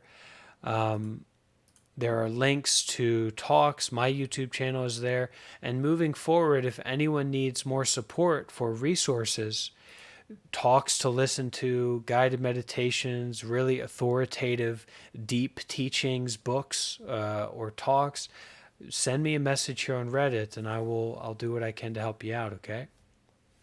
Do we have any final question?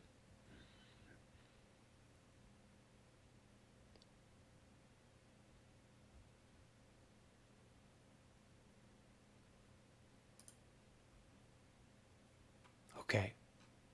So I want to thank you all for coming out here. I really enjoyed hosting this talk. You know, for me, it was an opportunity to do good deeds. And I want to thank everyone for being here, for your time, and for your attention. I wish you all the very best. If you are looking more to get in contact with me or to support me in any way, you can go to my Reddit profile. If you click on my name, you know, like my picture in this Reddit talk, you should be able to navigate your way to my Reddit profile. And if there's anything that I can do to support you, any questions or more information about resources or connecting with me further, you can send me a message through Reddit. All right? Wishing for you all to be happy, peaceful, healthy, and wealthy, and enjoy your moment. Okay? Thank you for having me. Take care.